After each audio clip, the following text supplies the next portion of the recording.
Civil സർവീസിലേക്കൊരു വഴികാട്ടി. UPSC, IAS, IPS, IFS, IRS തുടങ്ങിയ പരീക്ഷകൾക്ക് തയ്യാറെടുക്കേണ്ടത് എങ്ങനെ? വിവരങ്ങൾ പങ്കുവയ്ക്കുന്നത് എഴുത്തുകാരനും IAS മെന്ററുമായ ജാഫർ അമീർ UC. സിവിൽ സർവീസിലേക്കൊരു വഴികാട്ടി. സർ, അതുപോലെ നമ്മുടെ ഈ എക്സാം 2 സെക്ഷനായിട്ടല്ലേ ഉള്ളത്.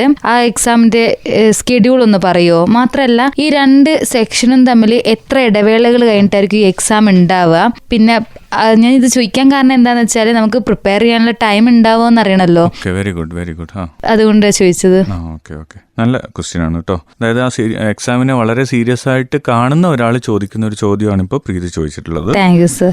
എക്സാമിന്റെ ഷെഡ്യൂൾ എങ്ങനെയാണെന്നുള്ളത് വളരെ വളരെ ഇമ്പോർട്ടൻ്റ് ആയിട്ടുള്ള ഈ ഒരു സിവിൽ സർവീസ് എക്സാം സീരിയസ് ആയിട്ട് കാണുന്ന ഏതൊരാളും വളരെ സ്ട്രിക്റ്റ് ആയിട്ട് ഫോളോ ചെയ്യേണ്ട ഒരു ഷെഡ്യൂൾ അതിനുണ്ട്. പെട്ടെന്ന് ഞാനത് പറഞ്ഞ് ക്ലിയർ ചെയ്യാം. ഒന്നാമത്തെ കാര്യം, ഇതിൻ്റെ civil service exam notification UPSC എല്ലാ വർഷവും പുറത്തിറക്കുന്നത് ജനുവരിയിലാണ്. ജനുവരി ഒരു മധ്യത്തോടു കൂടി ഈ വർഷം ജനുവരി 14 അത് വന്നിട്ടുള്ളത്.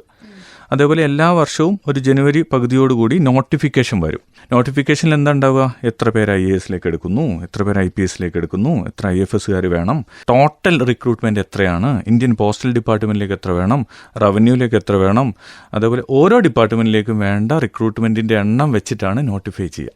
ഈ നോട്ടിഫിക്കേഷൻ വരുന്നത് ജനുവരിയിലായിരിക്കും. അപ്പോൾ തന്നെ നമുക്ക് മനസ്സിലാവും ആ വർഷം IAS എത്ര പോസ്റ്റ് ഒഴിവുണ്ട്, IPS എത്രയുണ്ട്, ഓരോന്നിൻ്റെയും ഡീറ്റെയിൽസ്, ടോട്ടൽ വേക്കൻസി, ഇത്ര വേക്കൻസി. കഴിഞ്ഞ വർഷം 1000-ഓളം വേക്കൻസി ആയിരുന്നു ഉള്ളത്. നിയർ അബൌട്ട് 1000 വേക്കൻസിയാണ് എല്ലാ വർഷവും വരിക. 1000-ൽ കൂടുതൽ വളരെ റെയറായിട്ട് വരാറുള്ളൂ. സാധാരണ ഒരു 900, 1000 ആ റേഞ്ചിലാണ് വേക്കൻസികൾ റിപ്പോർട്ട് ചെയ്യുക. പിന്നെ നോട്ടിഫിക്കേഷൻ വന്നു കഴിഞ്ഞാൽ പ്രിലിമിനറി എക്സാമിൻ്റെ ഡേറ്റ് അതിൽ കൊടുത്തിട്ടുണ്ടാവും. അത് സാധാരണഗതിയിൽ മെയ് അവസാനമാണ് വരിക. ഈ കഴിഞ്ഞ വർഷം ഇപ്പോൾ മെയ് 24-നായിരുന്നു എക്സാം നടന്നത്.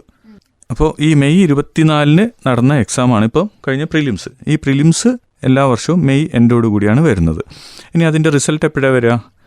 2 ആഴ്ച അല്ലെങ്കിൽ മാക്സിമം ഒരു 3 വീക്സ്, 2 to 3 വീക്സ് അതിനുള്ളിലാണ് റിസൾട്ട് വരിക. അതായത് ജൂണിൽ എന്ത് ചെയ്യും? പ്രിലിംസിൻ്റെ റിസൾട്ട് പബ്ലിഷ് ചെയ്യും. അപ്പോൾ നമ്മൾ എന്ത് ചെയ്യണം? അടുത്ത സെക്ഷനിലേക്ക് പോകണം. അടുത്ത സെക്ഷൻ എന്ന് പറയുന്നത് മെയിൻസ് എക്സാമാണ്. മെയിൻസ് എക്സാം വരുന്നത് ഓഗസ്റ്റിലാണ്. ഓഗസ്റ്റ് അവസാനത്തിലാണ് മെയിൻസിൻ്റെ എക്സാം നടക്കുന്നത്. ഇനി അതിൻ്റെ റിസൾട്ട് എപ്പോഴായിരിക്കും വരുന്നത്? നവംബറിലാണ് വരിക. ഓക്കെ, ഈ നവംബറിൽ വരുന്ന റിസൾട്ട് നമ്മൾ കുറച്ച് പേര് എന്ത് ചെയ്തിട്ടുണ്ടാവും? പരാജയപ്പെട്ടിട്ടുണ്ടാവും, കുറച്ച് ആൾക്കാർ വിജയിച്ചിട്ടുണ്ടാവും. അവരുടെ പേഴ്സണാലിറ്റി ടെസ്റ്റ്, നമ്മൾ പണ്ട് കാലത്തൊക്കെ ഇൻ്റർവ്യൂ എന്നായിരുന്നു പറയുക, പക്ഷേ ഇപ്പോൾ എന്താ പറയുന്നത്? പേഴ്സണാലിറ്റി ടെസ്റ്റ് എന്നാണ് പറയുക. ഫേസ് ടു ഫേസ് ആയിട്ട് നമ്മുടെ പേഴ്സണാലിറ്റി ചെക്ക് ചെയ്യുന്ന ഒരു സെഷനും കൂടിയുണ്ട്. അത് സാധാരണഗതിയിൽ ഫെബ്രുവരിയിലാണ് ഉണ്ടാവുക. അതിൻ്റെ റിസൾട്ടാണ് മാർച്ചിൽ വരുന്നത്. അപ്പോൾ തന്നെ നിങ്ങൾക്ക് മനസ്സിലായിട്ടുണ്ടാവും ഈ ഒരു പ്രോസസ്സ് തന്നെ എത്രയായി? 1.25 വർഷത്തോളം പോയി. അപ്പോൾ ആക്ച്വലി നമുക്കൊരു സിവിൽ സർവീസ് പ്രിപ്പയർ ചെയ്ത് നമുക്കത് ക്രാക്ക് ചെയ്തെടുക്കണമെന്നുണ്ടെങ്കിൽ ഏറ്റവും കുറഞ്ഞത് 1.5 വർഷം ഡെഡിക്കേറ്റഡ് ആയിട്ട് നമ്മൾ അതിൻ്റെ പുറകെ വർക്ക് ചെയ്യണം. സർ, അപ്പോൾ ഒരു ഡൗട്ട് ചോദിച്ചോട്ടെ. അപ്പം മുമ്പത്തെ വർഷത്തെ ക്വസ്റ്റ്യൻ പേപ്പേഴ്സ് നോക്കിക്കഴിഞ്ഞാൽ നമുക്കത് ഉപകാരപ്പെടുമോ?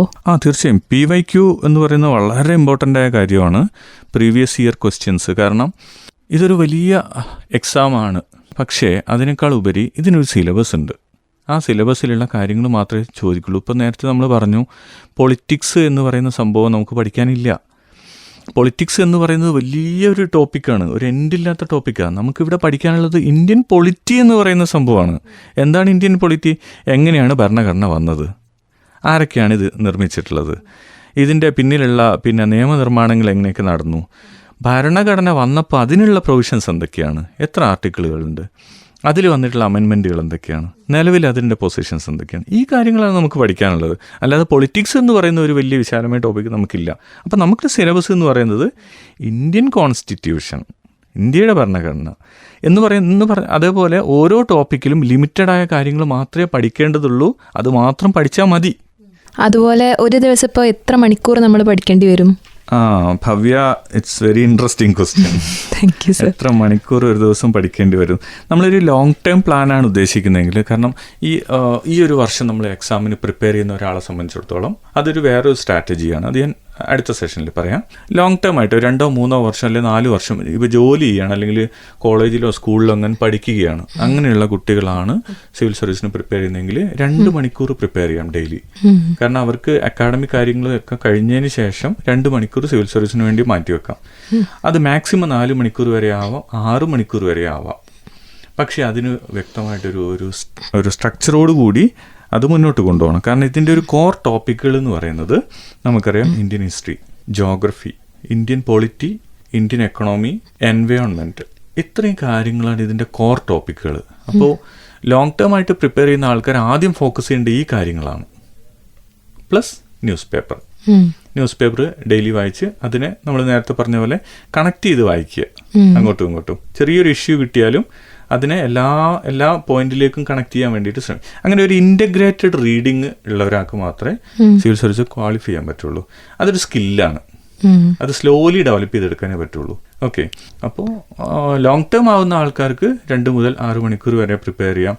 ഇനി ഈ വർഷം ഈ സിവിൽ സർവീസ് ക്വാളിഫൈ ചെയ്യണം എന്ന് ഇൻറ്റൻസീവായിട്ട് ഒരാൾ ആഗ്രഹിക്കുകയാണെങ്കിൽ അയാൾ നിർബന്ധമായിട്ട് ചെയ്യേണ്ട കാര്യം എന്താണെന്ന് വെച്ചാൽ ഏറ്റവും കുറഞ്ഞത് ഒരു 10 hours ഡെയിലി പഠിക്കാം. അതിൽ ഒരു 6 hours നിങ്ങൾക്ക് പഠിക്കാം, 4 hours റിവൈസ് ചെയ്യാം. ഓക്കെ, ആ രീതിയിൽ ഏറ്റവും മിനിമമാണ് ഞാൻ പറഞ്ഞത്, ഏറ്റവും മിനിമം 10 hours ആണ്. മാക്സിമം ഇപ്പം ഞാൻ ഡൽഹിയിലുണ്ടായിരുന്നു. ഡൽഹിയിലൊരു അവരുടെ കുറേ ഓർഗനൈസേഷൻസ് ഉണ്ട് ഡൽഹിയിൽ. നമുക്ക് അത്യാവശ്യം കാലിബറും കാര്യങ്ങളൊക്കെ ഉണ്ടെന്നുണ്ടെങ്കിൽ ഏകദേശം 10-20 കുട്ടികളെ ഇവർ സെലക്ട് ചെയ്യും ഓൾ ഇന്ത്യ ലെവലിൽ. അതിനൊരു എൻട്രൻസ് എക്സാം ഉണ്ട്, എല്ലാ വർഷമുള്ള എക്സാമാണ്. അതിൽ സെലക്ട് ചെയ്ത് കഴിഞ്ഞാൽ അവർ 5 മുതൽ 10 ലക്ഷം രൂപ വരെ നമുക്ക് തരും. നമുക്ക് വേണേൽ ഡൽഹിയിൽ പോവാം, അല്ലെങ്കിൽ എവിടെയാണോ നമ്മൾ ഉദ്ദേശിക്കുന്നത് അവിടെ പോയാൽ താമസിക്കാം. ഹോസ്റ്റലിൻ്റെ ഫീസ്, ഫുഡ്, കോച്ചിങ്ങിൻ്റെ പേയ്മെൻറ്റ് ഇതെല്ലാം അവർ കൊടുക്കും. അപ്പോൾ ഈ രീതിയിൽ അങ്ങനെ ഞങ്ങൾ കുറച്ച് കുട്ടികൾ സെലക്റ്റഡ് ആയിട്ട് ഡൽഹിയിൽ പോയിരുന്നു. അവിടെ നമ്മുടെ കൂടെയുള്ള കുട്ടികൾ 10 മണിക്കൂർ എന്നുള്ളത് ചിലപ്പോൾ 15 മണിക്കൂർ വരെയൊക്കെ പഠിക്കുന്ന കുട്ടികളുണ്ട് കേട്ടോ. നന്നായിട്ട് ഹാർഡ് വർക്ക് ചെയ്യുന്ന കുട്ടികളുണ്ട്. 15 മണിക്കൂർ വരെയൊക്കെ പഠിക്കും, ഒരു 8 മണിക്കൂറൊക്കെ ഉറങ്ങും. വേറെ ഒരു പരിപാടിയില്ല. എന്ന് പറഞ്ഞാൽ ഏത് വർഷമാണോ നമ്മൾ സിവിൽ സർവീസ് ക്രാക്ക് ചെയ്യാൻ ഉദ്ദേശിക്കുന്നത് ആ വർഷം നമ്മൾ വേറെ ഒരു കാര്യവും ചെയ്യാതെ കംപ്ലീറ്റ്ലി ഡെഡിക്കേറ്റഡ് ആയിട്ട് ഒരു 1.5 വർഷം സിവിൽ സർവീസിന് വേണ്ടിയിട്ട് മാറ്റി വെക്കണം. എങ്കിൽ ഈ എക്സാം നമുക്ക് ക്രാക്ക് ചെയ്തെടുക്കാൻ പറ്റും. അപ്പോൾ ഈ അറ്റ്ലസ് ഒക്കെ യൂസ് ചെയ്യുന്നത് ഹെൽപ്പ് ചെയ്യോ? അറ്റ്ലസ് നിർബന്ധമാണ്. കാരണം അറ്റ്ലസ് എന്ന് പറയുന്നത് ശരിക്കും നമ്മുടെ ജോഗ്രഫി പഠനത്തിൻ്റെ ഏറ്റവും പ്രധാനപ്പെട്ട കാര്യമാണ്. ജോഗ്രഫി മാത്രമല്ല, നമുക്കൊരു സ്പേഷ്യോ നോളജ് ഉണ്ടാവാൻ, എന്താണ് ഭൂമി, എന്താണ് സ്പേസിലുള്ള കാര്യങ്ങൾ, ഭൂമിയിലുള്ള കാര്യങ്ങൾ, ഇതുമായിട്ട് ബന്ധപ്പെട്ട ഒരു ജനറൽ ഔട്ട്ലുക്ക് ഉണ്ടാവാൻ വേണ്ടിയിട്ട്. പിന്നെ ഓരോ ദിവസവും ജിയോ പൊളിറ്റിക്കലായിട്ട് സംഭവിക്കുന്ന കാര്യങ്ങൾ, അപ്പോൾ അവിടെയുള്ള ആ രാജ്യങ്ങൾ ഏതൊക്കെയാണ്, ലാൻഡ് ലോക്ക്ഡ് ആയിട്ടുള്ള രാജ്യങ്ങൾ ഏതൊക്കെയാണ്, ബോർഡേഴ്സ് വരുന്ന എവിടെയൊക്കെയാണ്, പിന്നെ വാട്ടർ ബോഡീസ് എവിടെയൊക്കെ വരുന്നു, സ്റ്റേറ്റുകൾ എത്ര എണ്ണം ഉണ്ട്, എവിടെയൊക്കെയാണ് വരുന്നത്, ഏതൊക്കെ രാജ്യങ്ങളുമായിട്ട് കണക്ട് ചെയ്യുന്നു, സ്ട്രാറ്റജിക്കലി ഇമ്പോർട്ടൻ്റ് ആയിട്ടുള്ള സംഭവങ്ങൾ എന്തൊക്കെയാണ്, ഇതൊക്കെ ഫോളോ ചെയ്യാനായിട്ട് നമുക്ക് മാപ്പ് നിർബന്ധമാണ്. അറ്റ്ലസ് എന്തായാലും നമ്മുടെ കൂടെ എന്നും വേണ്ട ഒരു സാധനമാണ്. ഈവൻ അത് പറഞ്ഞപ്പോഴാണ് എനിക്കൊരു കാര്യം ഓർമ്മ വന്നത്. നമ്മളവിടെ പ്രിപ്പയർ ചെയ്യുന്ന സമയത്ത് നമ്മളെ കൂടെയുള്ള ചില സ്റ്റുഡൻസിൻ്റെ ഈവൻ നമ്മൾ ബാത്റൂം ഉണ്ടല്ലോ, എന്നെ പറയുന്നുണ്ടെന്ന് വിചാരിക്കരുത്, ബാത്റൂമിൽ പോലും മാത്സിൻ്റെ ഇക്വേഷൻസ് ഉണ്ടാവും. അത്രയും ഡെഡിക്കേറ്റഡ് ആയിരിക്കും. കാരണം ബാത്റൂം ആ സമയം പോലും അവർ വേസ്റ്റ് ചെയ്യില്ല. കാരണം ഒരൊറ്റ നോട്ടമാണെങ്കിൽ ഒരു നോട്ടം കൊണ്ട് അത് 360 ദിവസം അതിലേക്ക് നോക്കുമ്പോൾ അത് നമ്മളുള്ളിൽ പിക്ചർ പോലെ പതിയും. അത് നമുക്ക് ആവശ്യമുള്ള സമയത്ത് നമ്മളെ സഹായിക്കാനായിട്ട് വരും. അപ്പം അങ്ങനെ ഡെഡിക്കേറ്റഡ് ആയിട്ട് പഠിക്കുന്ന ആൾക്കാരുണ്ട്. സാർ, എങ്ങനെയൊക്കെ പ്രിപ്പയർ ചെയ്താലാണ് നമുക്ക് ഈ എക്സാം ക്രാക്ക് ചെയ്യാൻ പറ്റുക? എനിക്ക് അതിനൊരു സ്ട്രാറ്റജി എന്തൊക്കെയാണെന്ന് പറഞ്ഞുതരുമോ? അതാണ് അതിൻ്റെ ഏറ്റവും ഇമ്പോർട്ടൻ്റ് ആയ കാര്യം, ഹൗ ടു പ്രിപ്പയർ എന്നുള്ളത്. ഇതറിയാത്ത ആൾക്കാർ എത്ര കഷ്ടപ്പെട്ടാലും അവർ ആ ഒരു എക്സാം ക്രാക്ക് ചെയ്യാൻ അവർക്ക് പറ്റില്ല. കാരണം എന്താണെന്ന് വെച്ചാൽ നമ്മളിപ്പോൾ 10-15 മണിക്കൂറൊക്കെ പഠിച്ചിട്ടും നമുക്കത് എങ്ങനെ പഠിക്കണം എന്നറിയാതിരിക്കുമ്പോൾ ഉണ്ടാകുന്നൊരു പ്രശ്നം. തീർച്ചയായും അത് ഞാൻ പറയാം. അതായത് നമ്മൾ നേരത്തെ പറഞ്ഞല്ലോ, നമ്മളൊരു 1.5 വർഷം ഇതിനായിട്ട് ഡെഡിക്കേറ്റഡ് ആയിട്ട് നമ്മൾ മാറ്റി വെക്കണം. ആ ഒരു 1.5 വർഷം എങ്ങനെ സ്പെൻഡ് ചെയ്യണമെന്ന് നമ്മൾ അറിഞ്ഞില്ലെങ്കിൽ നമുക്ക് എത്ര സമയം കിട്ടിയാലും ഈ എക്സാമിന് വേണ്ടി പ്രിപ്പയർ ചെയ്താൽ തീരില്ല. അതാണ് അതിൻ്റെ ഒരു കാര്യം. അപ്പോൾ അതെങ്ങനെയാണെന്നുള്ളത് നമുക്ക് നോക്കാം. ഇപ്പോൾ നമ്മൾ നോർമലി ഒരു ഡിഗ്രി അല്ലെങ്കിൽ റിസൾട്ടൊക്കെ വരുന്നത് ജൂൺ, ജൂലൈ, ഓഗസ്റ്റ് ഒക്കെ ആകുമ്പോഴേക്ക് റിസൾട്ടും കാര്യങ്ങളൊക്കെ വരുന്നു. ഡിഗ്രി കഴിഞ്ഞ ഒരു കുട്ടിയുടെ സെനാരിയോ വെച്ചിട്ട് നമുക്ക് എന്ത് ചെയ്യാം, എടുക്കാം. അല്ലെങ്കിൽ ഏതൊരാളാണെങ്കിലും അവർക്കൊരു ഓഗസ്റ്റ് അല്ലെങ്കിൽ സെപ്റ്റംബറിൽ പ്രിപ്പറേഷൻ തുടങ്ങുന്നതായിട്ട് നമുക്ക് അതിനെ കാണാം. ഓക്കെ, അപ്പോൾ നമ്മളൊരു ജൂലൈ, ഓഗസ്റ്റ് മാസങ്ങളിലാണ് പ്രിപ്പറേഷൻ സ്റ്റാർട്ട് ചെയ്യുന്നത് എന്ന് നമുക്ക് അസ്യൂം ചെയ്യാം. അങ്ങനെയാണെന്നുണ്ടെങ്കിൽ നമുക്ക് ഏറ്റവും ബെസ്റ്റ് പ്രിപ്പറേഷൻ സ്റ്റാർട്ട് ചെയ്യാൻ എന്താ പറയുക, ഒരു സ്റ്റോറി ടൈപ്പായിട്ടുള്ള അല്ലെങ്കിൽ ഷുവർ ഷോട്ട് ക്വസ്റ്റ്യൻസ് ഉള്ള ഇന്ത്യൻ ഹിസ്റ്ററിയിൽ നിന്ന് സ്റ്റാർട്ട് ചെയ്യുന്നതായിരിക്കും നല്ലത്. അത് ഓരോരുത്തർക്കും ഡിഫറെൻ്റ് ആണ് കേട്ടോ. ജോഗ്രഫിയിൽ വേണേൽ അവർക്ക് ജോഗ്രഫി സ്റ്റാർട്ട് ചെയ്യാം. ഇവിടെ നമ്മളൊരു ഇന്ത്യൻ ഹിസ്റ്ററി വെച്ചിട്ട് പറയാം. ഇന്ത്യൻ ഹിസ്റ്ററി ആണെന്നുണ്ടെങ്കിൽ തന്നെ അതിൽ ആൻഷ്യൻ്റ്, മിഡീവൽ, മോഡേൺ 3 സെക്ഷനായിട്ടാണ് ഇത് വരുന്നത്. ഈ 3 സെക്ഷൻ നമുക്ക് കംപ്ലീറ്റ് ചെയ്യണം.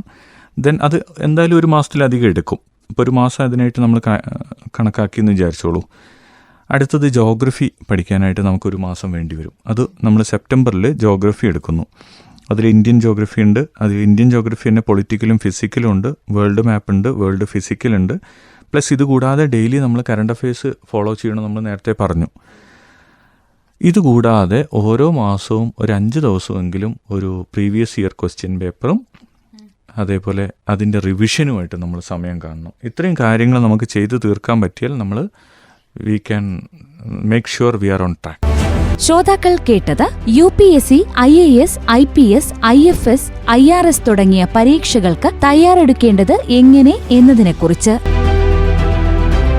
വിവരങ്ങൾ പങ്കുവച്ചത് എഴുത്തുകാരനും IAS മെന്ററുമായ ജാഫർ അമീർ UC.